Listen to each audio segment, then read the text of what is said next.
Escuchas a John Miller, Gabriela Valenzuela y Gerardo Gómez en Primera Pauta. 7 de la mañana con 43 minutos, vamos a la entrevista del día. Tiene que ver con la vacunación, tiene que ver con Omicron. Queríamos entender mejor estas situaciones, por eso que hemos contactado a la doctora Susan Bueno, académica de la Universidad Católica, investigadora del Instituto Milenio, a quien tenemos con nosotros para hablar sobre esto. Doctora, ¿cómo está? Muy buen día. Muchas gracias por responder nuestro llamado. John, Gabriela y Gerardo, les saludamos. Está con silenciada. Ahí sí. Ahí sí. Ahora sí los saludo, muy buenos días a todos y muchas gracias por la invitación a esta entrevista en Radio Pauta.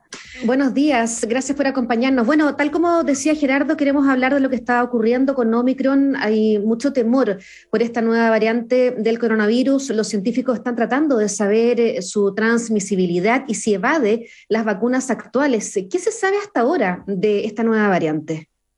Bueno, primero que todo es muy entendible que haya mucha preocupación a nivel mundial por la aparición de una nueva variante, porque hace muy poco hemos estado en la misma situación, ¿verdad? Que aparecieron variantes que comenzaron a predominar y que tenían características mucho más ventajosas que las variantes que circulaban anteriormente. Y esto obviamente en una situación en donde un porcentaje de la población, estamos pensando en el año pasado, principio de este año, teníamos un porcentaje muy bajo de vacunación, claramente tiene un impacto muy grande. Ahora lo que se sabe de esta variante es que claramente tiene una tasa de transmisión mucho más alta y esa es la razón por la que la OMS tomó la decisión de clasificarla como una variante de preocupación. Pero aún falta información científica y clínica, primero para saber si esta variante, con su mayor tasa de transmisión, va a representar una enfermedad más severa para aquellos que se contagien con esta variante y por otra parte, si es que esta variante es más resistente a la inmunidad inducida por vacuna. Esta es una respuesta que, por supuesto, se va a tener pronto en las próximas semanas. Recordemos que el avance tecnológico, científico y sobre todo con esta pandemia ha sido bastante acelerado y se cuenta con las herramientas para evaluarlo, pero no es algo automático. Sin embargo, si llega a representar una preocupación mayor a la enfermedad ya existente, ¿la dosis de refuerzo podría ser suficiente o esto implicaría comenzar un nuevo calendario de vacunación? Es una excelente pregunta y de hecho, considerando, digamos, los antecedentes que contamos hasta ahora, como lo hemos visto con las otras variantes, efectivamente las vacunas que han sido aprobadas para su uso a nivel mundial de emergencia, especialmente la vacuna que utilizamos en su mayoría en Chile, que es la vacuna CoronaVac, ha demostrado que los anticuerpos que inducen aún son capaces de reconocer estas variantes, pero con menor eficiencia, digámoslo de alguna manera.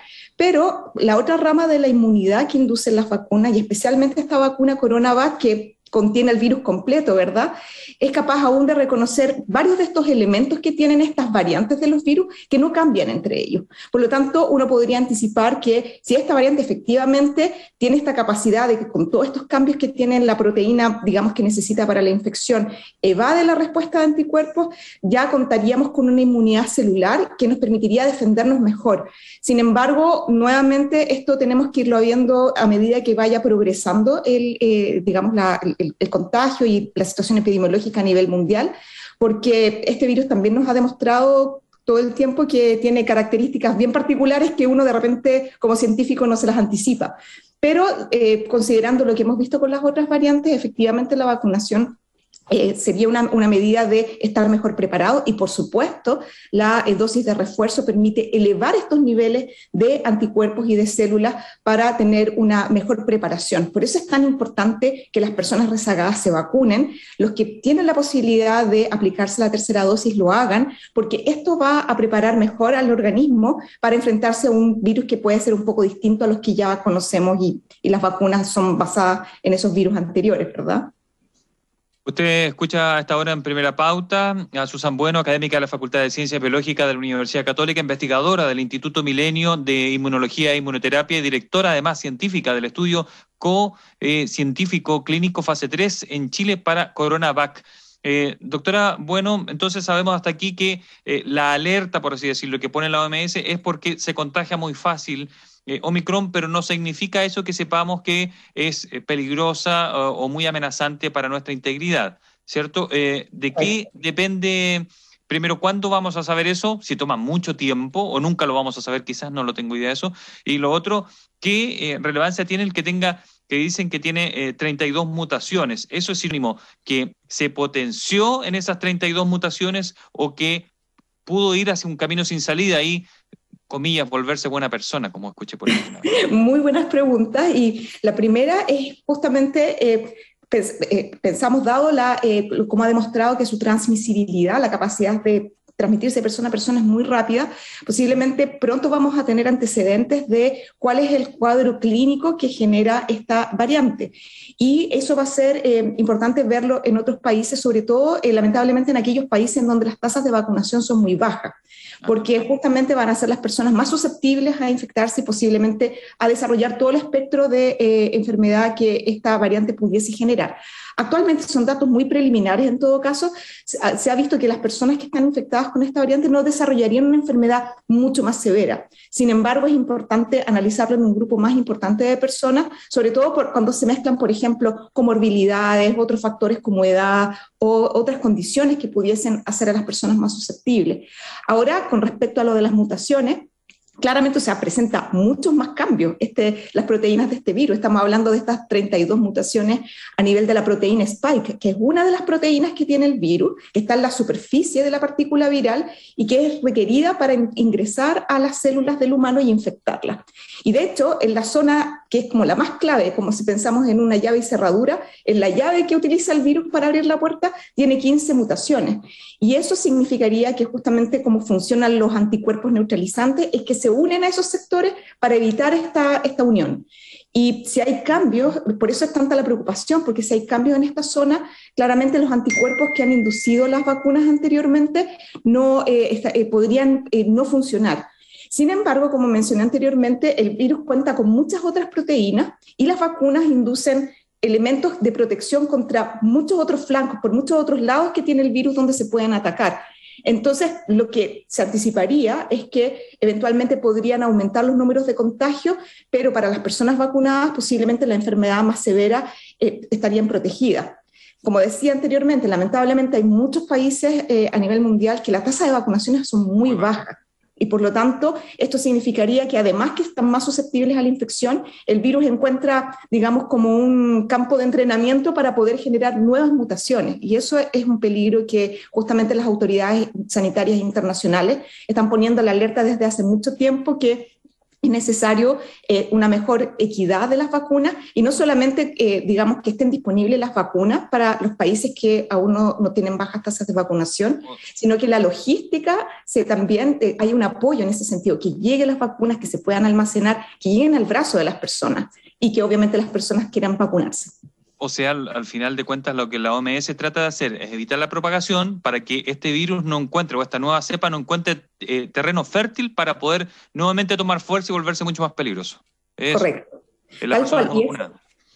Y eso es justamente lo que evitan las vacunas, porque las vacunas, si bien no pueden evitar de que la persona vacunada se contagie, claramente detiene muy rápidamente su propagación o su reproducción. Y pensamos que estas partículas virales son elementos biológicos que cuando entran en una célula se reproducen muy rápido. Y dentro de este proceso de reproducción, que por ejemplo ingresa un virus a una célula y después sale, no sé, 100, 200, 500, hay una diversidad de virus que han sufrido cambios. Y esto le permite, algunos de esos cambios le significan nada al virus, pero otros sí les dan ventaja. Y es ahí donde está el gran problema. Doctora, bueno, usted ha dicho que, bueno, en Sudáfrica el problema no era que no hubiera vacunas, tienen vacunas, lo que pasa es que no se quieren vacunar, tienen un porcentaje de población muy baja.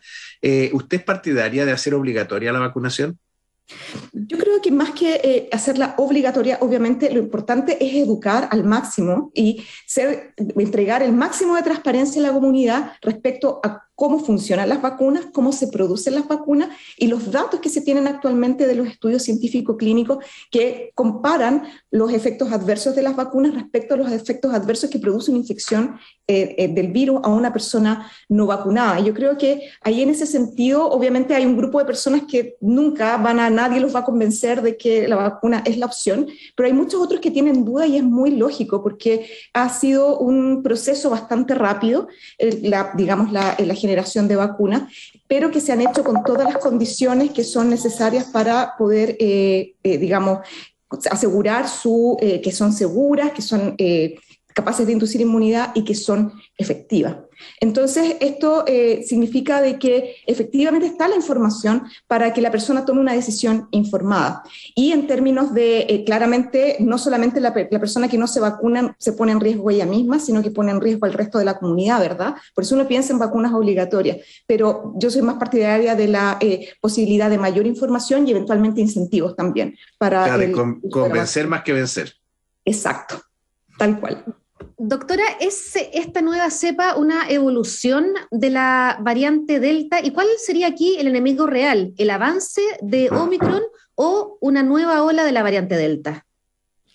A ver, en términos de cómo se comportan las dos variantes en este caso, no sabemos todavía si eventualmente Omicron va a ser mucho más ventajoso en términos de transmisibilidad que Delta. Y si eso ocurre, eventualmente, como pasó, por ejemplo, ¿se acuerdan que estaba la variante Gamma, que era la P1, la que se originó, se identificó en Brasil, que hizo una ola y después apareció Delta y realmente, digamos, le ganó todo el espacio a la variante Gamma? Es posible que la variante Omicron, si tiene estas capacidades mucho más ventajosas de poder transmitirse, desplace a la variante Delta y eventualmente se convierta en la variante más predominante a nivel mundial.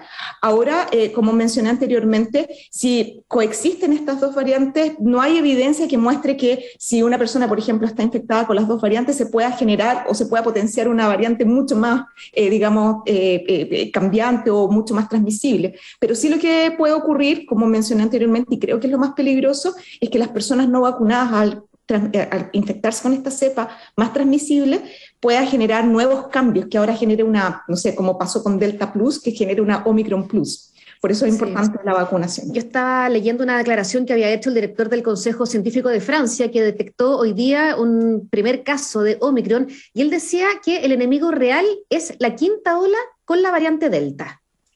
Ya, esa información no la conozco y la verdad es que, insisto, cuando hay poblaciones que no están vacunadas, claramente las variantes, incluso las otras variantes que se pueden ir generando, pueden generar olas muy importantes. Y yo creo que también uno de los aspectos fundamentales que está pasando en países como del norte, y en eso nosotros llevamos, por suerte, una ventaja. En ese sentido nos podemos sentir privilegiados, es que las vacunas han demostrado de que después de un tiempo de aplicadas las dos dosis, empieza a reducirse la inmunidad. Y por eso es importante la dosis de refuerzo. Y en este sentido, creo que los países europeos han ido un poco más lento en términos de la decisión de aplicar dosis de refuerzo. Y que han demostrado en otros países, por ejemplo en Chile, de que tiene un efecto y de hecho, en términos de cómo nos afectó la variante Delta, fue un impacto, por cierto, importante, pero no tan impactante como en otros países en donde o habían pocas tasas de vacunación o no se habían aplicado terceras dosis. Usted escucha a la doctora Susan Bueno, académica de la Facultad de Ciencias Biológicas de la Universidad Católica, investigadora del Instituto Milenio. Además, está a cargo del estudio científico clínico fase 3 en Chile para Coronavac. Quería preguntarle sobre vacunas, específicamente lo del refuerzo. Chile ayer superó a Israel como el país en el mundo con mayor dosis de refuerzo. Es decir, somos los que lideramos a nivel mundial con un 43,92% contra un 43,90% que tiene Israel. Es decir, ya muchos tienen la tercera dosis o, como se entiende, la dosis de refuerzo. Primero, ¿qué ventaja nos da esto?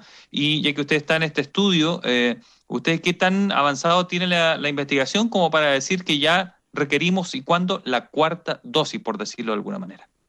Sí, bueno, primero que todo, yo creo que gracias a justamente a las decisiones oportunas de los aspectos que tienen que ver con vacunas, los estudios científicos clínicos que se han hecho a nivel de nuestro país, a nivel de la Universidad Católica, que permitió tempranamente comenzar a tener contactos y a tener, digamos, estos acuerdos de disponibilidad de vacunas para nuestro país. Estamos realmente en una situación, comparados con la región, con nuestro cono sur, muy privilegiada en términos de que no solamente solamente tenemos un porcentaje muy importante de la vacunación, de la población vacunada con posibilidad de terceras dosis, y además que hemos abierto o se ha extendido el proceso de vacunación a mayor población, por ejemplo, los niños de 3 años en adelante. Esto, por cierto, nos genera una situación de ventaja, dado que mientras mayor población tenemos inmunizada, mayor probabilidad de que alcancemos lo que se denomina la inmunidad colectiva o inmunidad de rebaño, que no solamente permite prevenir la enfermedad, digamos, al vacunado, sino que a todas aquellas personas que por diversos motivos no se puedan vacunar, porque se reduce la transmisión del virus.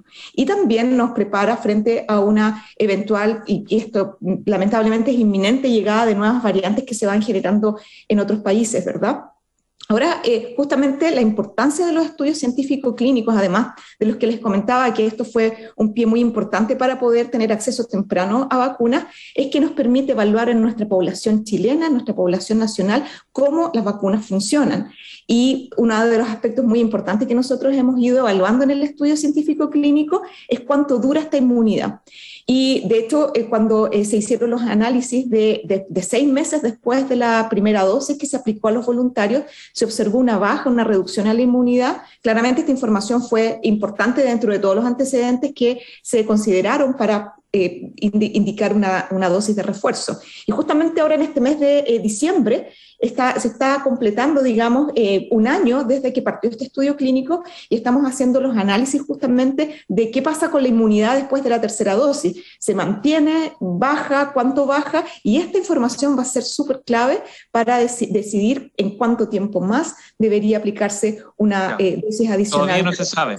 Todavía no se sabe entonces, porque si uno siguiera una cosa matemática, no muy lógica, correspondería por ahí en abril un segundo refuerzo. Es que si no funciona la inmunidad, exacto, la inmunidad muchas veces funciona justamente, una dosis de refuerzo puede disparar, digamos, los niveles de inmunidad y de memoria inmunológica que se pueden mantener por mucho tiempo o no, porque este virus también, como les decía, nos ha dado bastante sorpresa. Pero obviamente esa información se va a tener con datos científicos y además justamente los análisis epidemiológicos que se están haciendo en nuestro país, que van permanentemente monitoreando cómo van las tasas de infección, también es un indicador, porque obviamente si en población vacunada empieza a aumentar el número de casos, es también una indicación de que hay que aplicar una dosis de refuerzo. Muy bien, John, por favor. Lo que pasa es que casi no nos queda tiempo. Usted dijo que este virus le sorprendía desde el punto de vista científico, había hecho cosas que a los científicos les descolocaba de alguna manera. ¿Qué cosas son esas? Bueno, de hecho, la aparición de variantes por el tipo de virus que es un virus que tiene una cantidad de material genético comparado con otros virus que es muy grande. O sea, en general, los virus que son basados en RNA son virus que tienen genomas o su cromosoma es más pequeño. Este es un cromosoma bastante grande y tiene capacidades, digamos, biológicas para no generar tantas mutaciones. Uno hubiese esperado eso cuando se conoció cuál era la naturaleza de este virus, pero aún así ha generado una tasa digamos, de variantes y de mutaciones que no se esperaba. Y de hecho, también uno de los aspectos importantes es cómo ha ido evolucionando en términos de las poblaciones a las cuales ha ido afectando, o las características clínicas. Por ejemplo, ustedes recuerdan que las primeras como versiones, entre comillas, de este virus generaban un cuadro clínico en el cual se perdía el olfato y el gusto. Ahora esto como que no se observa en las variantes que se han ido generando. Entonces, ¿cómo pasa eso? Son interrogantes que a los científicos nos tienen muy intrigados. Perfecto. Muy bien, despedimos a la doctora Susan Bueno, académica de la Facultad de Ciencias Biológicas de la Universidad Católica, investigadora del Instituto Milenio, y también está a cargo allí, es parte del estudio científico clínico de fase 3 en Chile para CoronaVac. Doctora, ha sido muy amable en responder nuestras interrogantes aquí en Primera Pauta. Muy buenos días. Muchas gracias a ustedes y a cuidarse. Buen día, doctora. A cuidarse. Sí, por supuesto. Por supuesto. Que esté muy bien. Hasta luego. Despedimos a ella, la doctora Susan Bueno, y también a John Miller. John, nos reencontramos mañana desde las 7 a.m. con más noticias. Que estén bien. Hasta mañana. Hasta mañana, John.